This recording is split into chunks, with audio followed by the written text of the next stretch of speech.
A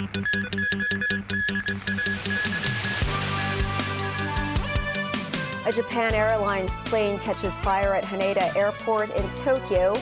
All people on board safely evacuated.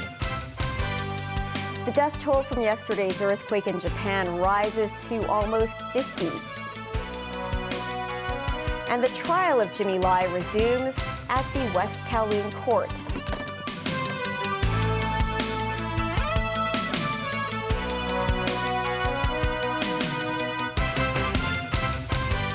Hello and welcome to TVB News.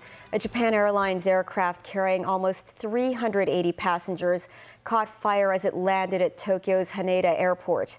The plane, an Airbus A350, was soon engulfed in flames as it sat on the runway earlier this evening. All 379 crew and passengers were evacuated from JAL Flight 516, arriving from Shin Chitose Airport in Hokkaido before the aircraft was overwhelmed by the blaze. Nippon TV reported that the passenger plane was possibly involved in a collision with a Coast Guard aircraft after the landing. Nazvi Karim with more. This is believed to be the moment Japan Airlines Flight 516 arriving at Haneda Airport caught fire after a reported runway collision with a Coast Guard aircraft. Later, as it sat at the airport, firefighters were battling what appeared to be a localized fire just above the wing of the Airbus A350. But the fire quickly spread. A single fire truck trying to reach the flames was helpless, though by this time all 379 crew and passengers were believed to have been safely evacuated. Several minutes later, the entire aircraft was engulfed in flames.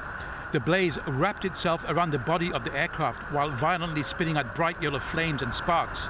As the fire peeled away the plane's exterior, fire crews sprayed foam in a desperate bid to stem the blaze. The plane eventually crumbled as thick white smoke poured out of the skeletal remains of the fuselage. Reports say the Japan Coast Guard plane that collided with Flight 516 may have been a fixed-wing Bombardier Dash 8 aircraft, Flight MA722. The incident comes a day after parts of Japan were hit by a massive earthquake that produced several aftershocks. In fact, the Coast Guard said its plane was on its way to Niigata to deliver aid to the quake-hit Noto Peninsula. Media reports that the fire started at the landing gear and it was around an hour between the incident and the entire plane going up in flames. The Japanese Coast Guard said the pilot of MA722 had escaped, but 5 crew members are missing. Nazvi Karim, TVB News. A series of powerful earthquakes that hit central Japan have left at least 48 people dead and damaged thousands of buildings, vehicles, and boats. Officials warn that more quakes could follow. Aftershocks continued to shake Ishikawa Prefecture and nearby areas a day after a magnitude 7.6 temblor slammed the area on Monday afternoon. Officials say 16 people were seriously injured, while damage to homes was so great that it could not immediately be assessed. This is the moment the dangerous and powerful earthquake struck, rocking this train platform, violently shaking homes. Residents inside grabbing on to whatever they could as the ground beneath them shook. At this store, people fled as food tumbled from shelves. The quake also sparking this massive fire in Wajima. Tonight, officials say at least 4 people are dead as rescuers search the rubble for more people trapped in their homes and under buildings. The magnitude 7.6 quake, the strongest of several to strike the western region of Japan. Everybody was panicked that time. Wow. Johnny Wu shot this video in Nagano, where he was visiting to snowboard. You can see all the snow from the electric wire goes down and also from the roof go down. Soon after the earthquake, Japan issued a major tsunami warning with initial fears that waves could top 16 feet. Nearly 100,000 people told to evacuate and seek higher ground. That warning now downgraded. But officials are urging people to stay away for their own safety.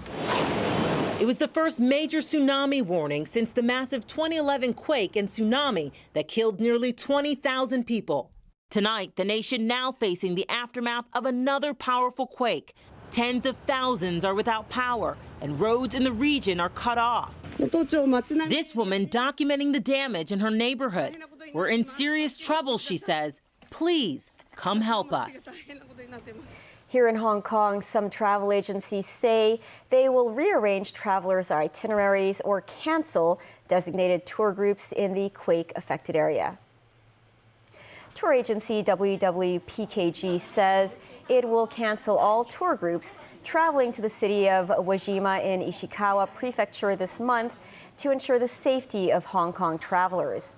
Tourists can choose either a refund or a tour group switch. Meanwhile, EGL Tours noted they will rearrange the 16 tours originally heading towards Ishikawa Prefecture and its neighboring regions. The Israeli military has confirmed that it is pulling thousands of troops out of the Gaza Strip. The move could pave the way for a new long-term phase of lower-intensity fighting against Hamas. Though fewer Israeli boots will be on the ground in Gaza, residents say there is no let-up in airstrikes. Authorities say almost 22,000 people have been killed since October 7th, when Hamas raided Israel, resulting in the deaths of 1,200 people. Nazvi Karim has more. Israeli soldiers near the Gaza border listen to stories from a 95-year-old war veteran who is visiting troops to offer support. These men are taking a break from the war in Gaza, but are expected to return to the front lines in a couple of days. For several thousand soldiers, though, their next stop is home. Israel says 5 brigades will be withdrawn from the war theater, with the soldiers returning to their jobs, businesses and universities in a bid to revive a war-battered economy. Israeli officials says those same units will also be freed up to respond to any escalation in Israel's northern border with Lebanon. Since October 7th, Israel and Iran-backed Hezbollah in Lebanon have exchanged fire almost daily. Hezbollah says 4 of its fighters were killed on Monday by an Israeli raid on a home in southern Lebanon. The United States, which is pressuring Israel to curtail the intensity of its military assault on Gaza, says the troop withdrawal is part of a new phase of its de-escalation. The U.S. says the Gerald R. Ford aircraft carrier, which was sent to the Mediterranean Sea after Hamas's attack on Israel on October 7th, will return to its home port in Virginia. Israel says it is moving on to phase 3 of its war after weeks of airstrikes and a ground invasion. It is now launching localized mopping-up operations in northern Gaza. The goal is to completely wipe out Hamas and cripple its ability to govern the coastal enclave after the war. But Hamas fighters remain a major threat, emerging from tunnels and conducting hit-and-run raids on Israeli tanks and soldiers. Hamas says it killed 15 Israeli soldiers on Monday after triggering explosions in a minefield in Gaza City. Israel says 174 of its soldiers have been killed in the ground assault. Reports cite Gaza residents as saying tanks have been withdrawn from some areas, but the airstrikes remain as intense as ever. At least 15 people were killed and more than 20 injured when a missile struck a house in the central Gaza city of Deir al-Balah. The dead and the wounded were taken to the nearby Al-Aqsa Martyrs Hospital. Gaza's health ministry said on Monday that 156 people had been killed the previous day. Nazvi Karim, TVB News. Iran's Al-Borz warship has entered the Red Sea, according to the country's semi-official Tasnim news agency. Tasnim did not give details of the Al-Borz's mission, but said Iranian warships had been operating in open waters to secure shipping routes, combat piracy, and carry out other tasks since 2009. This comes amid tensions in the Red Sea. For more than a month, Iran-backed Houthi rebels in Yemen have attacked ships they say are either linked to Israel or heading to Israeli ports. Mohammed Abdul Salam, the Houthis' chief negotiator and spokesman, met with Iran's foreign minister in Tehran on Monday. Iran's official news agency IRNA said the foreign minister applauded the Houthis over their powerful stance in supporting the oppressed people of Palestine. The attacks on commercial vessels in the Red Sea have scared off some of the world's top shipping companies and oil giants. Iran's Supreme Court on Monday struck down a controversial law passed by Prime Minister Benjamin Netanyahu's right-wing government that rolled back some of the High Court's powers. The law was part of a broader judicial overhaul proposed by Netanyahu and his coalition of religious and nationalist partners. It sparked large protests in the months before Hamas's attack and raised concern in the West on Israel's democratic principles. The new legislation brought before the court had removed one, but not all, of the tools the Supreme Court has for quashing government and ministers' decisions. Back here at home, the trial of former media tycoon Jimmy Lai resumed today, and he pleaded not guilty to 3 national security charges. This is the 4th day of the high-profile trial of Lai, the founder of the now-defunct Apple Daily. Mimo Singhai reports. Armed officers and police dogs were on guard outside the West Kowloon Law Courts. The landmark trial of former media tycoon Jimmy Lai resumed today after a break during the Christmas and New Year holidays. A clerk read out the 3 national security charges, 2 counts of conspiring to collude with foreign forces and a count of publishing seditious materials. Lai, dressed in a white shirt and a blue blazer, stood in the dock and replied not guilty to all 3 charges. Deputy Director of Public Prosecutions Anthony Chow, representing the prosecution, said in an opening statement that the 76-year-old is a well-known media tycoon and a democracy advocate of Hong Kong. The prosecution said Lai and other senior staff of Apple Daily conspired to collude with foreign forces to call for sanctions against China and the SAR during the 2019 protests.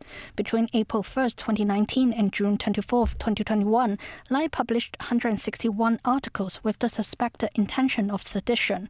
31 articles were published after the national security law came into force, asking the United States to sanction the Hong Kong SAR government and the central government. Lai began contacting certain overseas individuals, including the then U.S. Vice President and Secretary of State, in June 2019. In a July 2019 interview in the U.S., Lai said Hong Kong needs the support of Americans because of the 2 places share the same values. Lai also suggested that the U.S. send congressional members to the city as a sign of support. The prosecution said Lai had colluded with his assistant Mark Simon to persuade countries, including the US, Japan and New Zealand, to discuss sanction plans after the national security law was implemented. This photo of Lai and former Speaker of the U.S. House of Representatives Nancy Pelosi was shown in court as evidence. The trial will resume on Wednesday, when the prosecution will carry on with the opening statement. Mimo Singhai, TVB News. The government has addressed the situation involving mainland tourists being stuck in long queues waiting for public transport overnight after New Year's Eve celebrations in the city. The government said both the flow of people and vehicles exceeded expectations. Authorities said they will set up cross-department mechanisms to handle large-scale events, as well as extend train service hours at the border to avoid similar scenarios from unfolding again. Timothy Lee tells us more. The start of 2024 was a frustrating time for some mainland tourists in the city. Large numbers of mainland tourists departing from the SAR after New Year's celebrations were stuck in long queues across the city in the early hours of yesterday. In Mong Kok, some queued for hours for transport to bring them to Huanggang Port. Those who did not want to queue rested at MTR stations. Earlier today, senior officials, including Chief Secretary for Administration Eric Chan and Secretary for Security Chris Tang, addressed the issue. They said the long waiting time was caused by heavy traffic congestion in Lok Ma Chau between midnight and 6 a.m., when more than 1,500 vehicles tried to cross the border. Eric Chan noted the traffic jam extended all the way to Santon Highway, resulting in many northbound buses failing to complete their journey. This, as Secretary of Culture, Sports and Tourism Kevin Yeung stressed the government will take action to improve the traveling experience for tourists in the future. Hong Kong remains to be a very welcomed tourist spots for the mainland tourists. We learn from this time, the experience, and we are taking new measures. So we will take all we can and spend our efforts to make sure that we try to make sure that our mainland tourists, if they decided to return to the mainland after some of the major events, then the arrangement will be more satisfactory this time. Currently, several roads are being repaired near the Huanggang port, and vehicles nearby are required to slow down. This Shenzhen resident said vehicles can barely move at the traffic light. Some lawmakers criticized the situation near the border. Lawmaker Dominic Lee said the image of Hong Kong as a tourism hub has been seriously damaged. The government announced it will hold high-level meetings prior to large-scale events to coordinate traffic in the future, as well as extend cross-border service times to 24 hours. They will also discuss extending train service hours at the border with mainland authorities. Timothy Lee, TVB News. Still ahead, locally, the taxi trade proposes a fare increase. And police arrest a man on suspicion of sexually assaulting 5 teenage girls in Tin Shui Wai and Tuen Mun.